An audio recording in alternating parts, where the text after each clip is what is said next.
Hey, it's Kendra and welcome back to my channel. Today I'm going to be showing you guys how I make my graphics for my blog that I use for Pinterest and to put on my Instagram stories. Just the graphic, like the title image is what WordPress calls it, and I use Canva, so I will be just sharing my screen with you guys to show you how I make those graphics. But before we get into this video, make sure you're subscribed to my channel down below for more videos like these and to stay up to date with my channel. But without further ado, let's get right into it.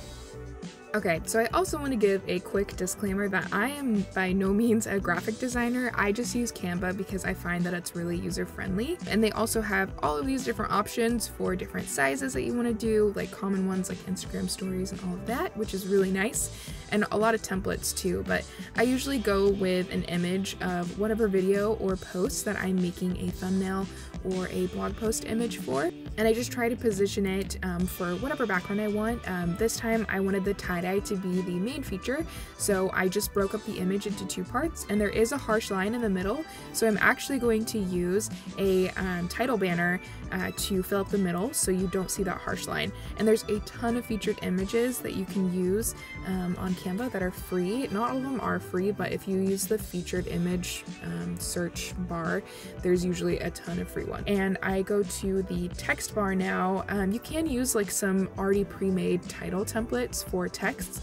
I tend to just make my own because I have some fonts saved that I really love how they go together. And then I just play around with the text until I like how it looks. If I'm using a busy background, I tend to not add any other decorative images so it doesn't get too distracting for the eye, especially for Pinterest. I like to keep it more simple so it's more eye-catching and easy to read. And here's how this one turned out. I really love the colors and how the text looks against it.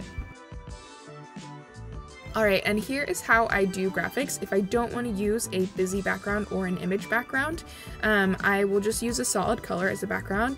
And in this case, I actually used the image and pulled one of the colors from the image for the background color because I really love this color. I think it's super pretty. And here I'm just adding the same banner because I love this one for text. You can use a ton of different banners, but I think this one just looks really good.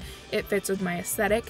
So I'm using it again here, and I'm using these same fonts as well because I like to have continuity between all of my graphics. So when people see them on Pinterest, they kind of know and start to recognize that it's from my blog.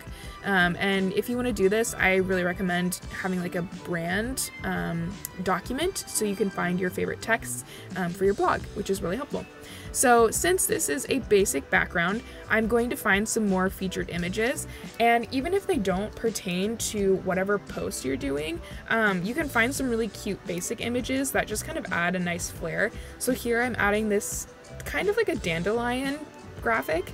I think it's super cute. The colors actually go really well together, and I'm adding this other circle to it. I love layering images. This is a really great way to add dimension and interest without getting too crazy.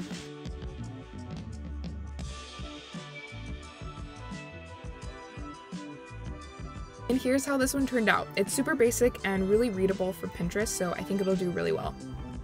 Alright, well that is how I make my graphics for my blog. I hope this was helpful to you guys. If it was, leave a comment down below.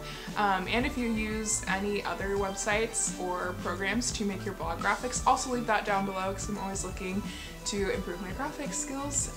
So yeah, I hope you guys enjoyed this video. If you did, give it a big thumbs up, and I will see you in the next one. Bye!